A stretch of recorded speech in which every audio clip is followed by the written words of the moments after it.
I looked at her, this pistol, thank you very much, and I went to visit her in the nursing home, which just made me sick to see her there with all her own furniture and, knees that wouldn't hold her up anymore and not firing anymore. And she looked at me, she had a moment where she was lucid, and she said, "It sucks to get old, Sue." And I looked at her at 90 in her decrepit state, and I thought, it does. And that I think that there's the last tier that's going to age like that. Those of us who don't want to end up in a nursing home with our own furniture, nice though it may be, are doing what we need to do. Hormones, hormones, hormones, for men, for women. I think they need to start earlier than they've been starting them. I think women in their 40s, they're gaining weight. They're gaining weight because of their toxic burden. This generation coming up is going to fight disease. You're seeing cancer earlier and earlier now in younger and younger people. But think about it. They started being intoxicated, for the most part, in the womb by well-meaning mothers drinking diet soda, thinking they were doing something good for themselves so they wouldn't gain so much weight. Dr. Blaylock says to me in one of my books, he said, you give a toddler 6 tablespoons of diet soda, it will alter their DNA forever. So what's happening to all our kids? My new book talks about the toxic burden. Because women all say to me, I can't lose weight because I don't eat at all. I eat salads. And I think, yeah, if it was about what women were eating, they wouldn't be fat. Because they eat salads. You go out with any woman to any meal, and she will order a salad. They all order salads. Thank God for lettuce. And what people aren't understanding is we're exposed to 80,000 different chemicals on a regular basis. We're exposed to over 200 chemicals every morning just doing our morning ritual. We don't realize our shampoo is chemicals. It's going into the pores. We don't realize that our poisonous or non-poisonous food, the amount of poison we're taking in. One doctor told me, depending on your exposure, we're taking in anywhere from 1/4 of a teaspoon to a teaspoon of, let's say, rat poison daily. How long are you going to be healthy on rat poison? So it takes a concerted effort to detoxify your toxic burden. It's a tough one to explain to people. Change out your household cleaning products. Wow, that's expensive. All right. Stay with me. Just take it baby steps. When you go to buy your laundry detergent next, instead of getting Tide, get the green one. When you go to get your cleanser, instead of getting Comet, get a green one. Just keep slowly turning it over. Next time you have to buy a new mattress, buy an organic mattress. Because we're sleeping with toluene and benzene every night, breathing it in. Our mattresses have to, by law, be covered with or sprayed with fire retardant. So there we are, sleeping, breathing, 8 hours a night, chemicals, outgassing from our rugs.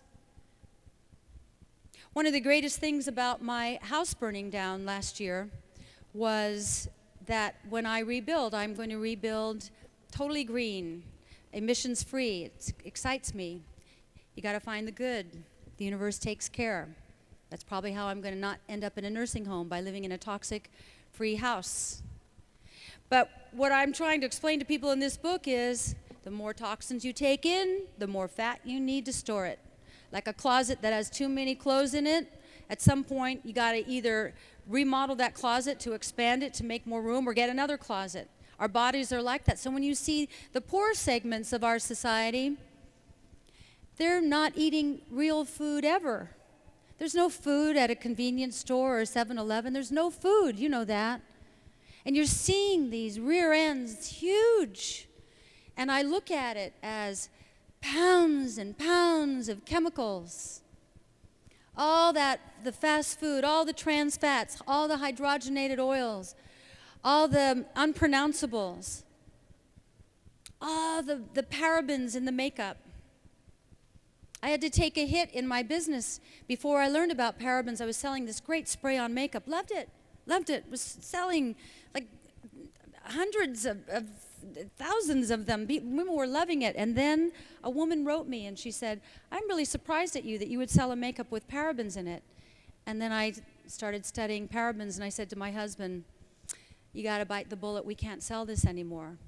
Because if you have a message, you got to stay true to your message. How do I say don't use chemicals and I sell a makeup with chemical in it? I did the same thing with sunblock. My customer wanted sunblock, so I had it made up at my formulator and then found out that there's hydroquinone in it, and so I took that off the market. It's what's going into our skin is the same as it's going in our mouth. Our skin is taking it through the bloodstream just as we're taking it into our bodies through our mouth. The toxic burden that all of us, even those of us who are really trying, we all have a toxic burden. And that's where the anti-aging doctors come in. That's why I go and I have my glutathione IV drips. That's why I go and have my phosphatidylserine and phosphatidylcholine drips. That's why I have vitamin C drips. My friends make fun of me. I take designer supplements by blood test. I'm deficient here, here, and here.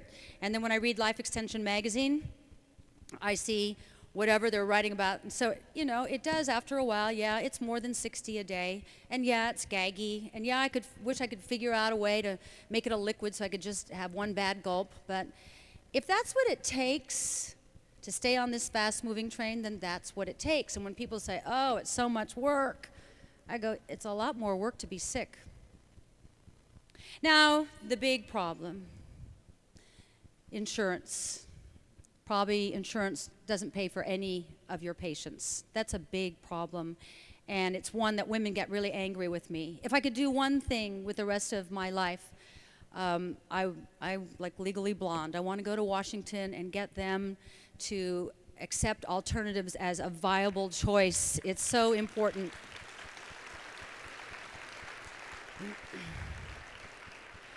You know, Spain, Germany, France, Great Britain, Israel, New Zealand, Australia, Indonesia even, all offer Western or alternative or both, whatever you want. It's medicine. Because Abraham Flexner didn't get over there. And they're allowed to do the pathics, the homeopathics, and the chiropractic, I can't even say it. They're more advanced than we are over in Europe. They've been using bioidentical hormones.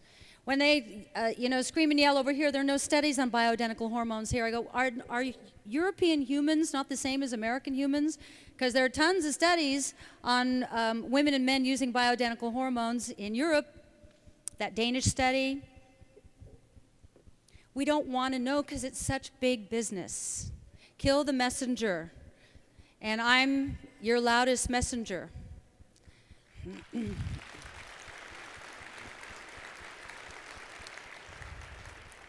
I want this for me, I want this for my kids, I want this for my grandkids, I want it for all of us. I want us to have the choice. I don't care what anybody chooses, but at least have the choice. Same thing with cancer. That's why I wanted to write that book. Dateline is doing a whole hour on it on January 9th. I have no idea if they will treat me well or not. I turned it down 3 times. I said, I got killed on 2020. You edited me so that I just came off like a fool. And she looked at me, and we'll see. She said, I want you to be right. She said, my sister died of cancer. I want you to be right. I said, I'm trusting you. I hope I'm not sorry. They've been working on it a year. They've gone down to Brzezinski 3 or 4 times. They've interviewed Brzezinski's patients. They've gone to Gonzales. They interviewed him 2 or 3 times. They've come to my house in Malibu. They've come to Palm Springs. They've come to lectures. I don't know what they're going to do with all this stuff, but I hope they give it a shot. Cancer deserves this shot. It's not like what we're looking, the present template of cancer therapy, and it's working. It's a dismal failure. How many times do we have to watch another celebrity walk into this chemotherapy oven for a cancer where the chemotherapy is not going to work, and nobody says anything? And I call them victims of their fame and their money. It's heartbreaking.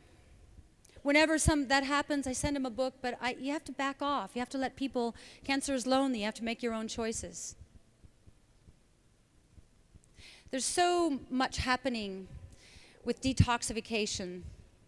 To lose weight, you have to detox your toxic burden. The other thing I do is I wear nanotechnology glutathione patches every day.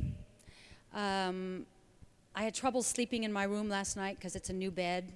I like to be home, so I'm wearing today my Nanotechnology energy patches right here on the inside of my ankles. I'm associated with LifeWave. I'll be at the LifeWave booth after this. I met David Schmidt when I interviewed him in, I think I interviewed him first in Ageless, then Breakthrough, then Knockout. I might have interviewed him 3 times. He has a lot to say. And nanotechnology certainly seems to be where it's going. Non-drug. I love any kind of non-drug technology. I haven't taken an over-counter drug in, I don't know. I don't remember when I last took an over-the-counter drug. If I pull something in yoga, I put a nanotechnology pain patch on. Almost instantly, the pain goes away. When I want to get more out of my workout, I put the energy patches on. The first time he said to me, where's your weakest area? I said, well, when I do flies, I can only do about 6, and then I really get fatigued, and I really get bored and tired. He said, well, do your 6. So I did my 6, and I went, ugh. He said, okay, now put on the patches and wait 2 minutes. I put on the patches. At 30, with great speed, I said, wow, I have to work tomorrow. I better stop. I don't want to be sore, which, by the way, I wasn't, because it was moving the energy around. It works on the meridians, works on the infrared light in our body. That took me a while to understand. My talent is only this, that I'm passionate, that I interview you again. I break it down. I transcribe it. I think about it. I call you back. I ask you more questions. I keep doing that process until I get it, until I have the aha moment, just like I had so many years ago in therapy when she said, it's not your fault. Simple things. Everything came into place for me. It wasn't my fault. When I get the concept of a doctor, an anti-aging doctor or a specialist or a professional, I keep asking until I have that moment. Once I have that moment, I know then I'll be able to explain it to my constituency. And my women, which is a large, vast, there are millions of them, they trust what I'm going to teach them. And it's very important for me to not lead them down the wrong path. It's a privilege. It's a privilege to have this information. It's a privilege to practice anti-aging medicine. It's a privilege to sleep every night. It's a privilege to have my brain working. Privilege to have my bones be strong. I can do a handstand in yoga. I'm 64. My bones are strong enough. It's this medicine. It's this fast-moving train. It's not exterior. It manifests on the exterior. You know, my mother, when she belonged to Al-Anon, they said, by example, others will want what you have. I think that's the loudest voice we all have, is live your message so that you look so great that people say, what are you doing? They want what you have. That way you don't have to hit them over the head with it. I just do my thing. And maybe others will want what I have. Maybe they don't. It's to get thyroid right. You know, it's terrible when you have a little bit of information, because I'm sure all of you, because most of you are doctors, when I sit in a restaurant, I sit there and I think, oh, that one's got a thyroid problem. Ooh, that one should lay off the gluten. Gosh, I bet eggs are not good for that one. Wow, she needs hormones. Man, he needs testosterone. And then I go, stop, right? You know, you just can't stop looking at someone who's missing the outer third of their eyebrows. You know, it's very clear. Get your T3 checked. And when I give a lecture, I always walk out, and the first thing I say are women with their brochures doing this, because they're so hot. And then I say, how many of you sleep 5 hours or less? Every hand goes up, because nobody's sleeping. And I look out in the audience, and I see they've all got a weight problem. But what I really see, it's not about being overweight. It's what does that weight mean? What's that language? What's that deep belly fat mean? Where where do you start with someone? By example, how about if you just start on the simplest, estrogen, progesterone, testosterone? Find a doctor that specializes in it. That's why I put, as many of you in the back of my book, it's growing so much now that I now put it on my website, a resource section on my website, so that you can go by city and go by state. Because I tell them all the time, to go to a doctor who hasn't chosen to specialize in bioidentical hormones is like going to a plumber for a heart bypass. It's not out of their realm.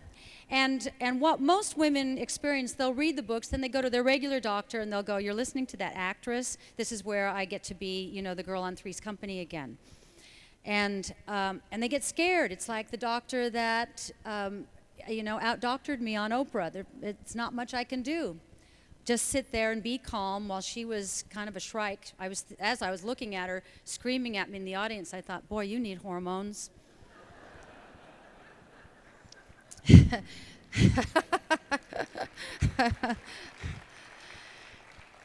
So it's a gradual education, and it's happening. It's happening, and what is waiting for us around the corner is really exciting.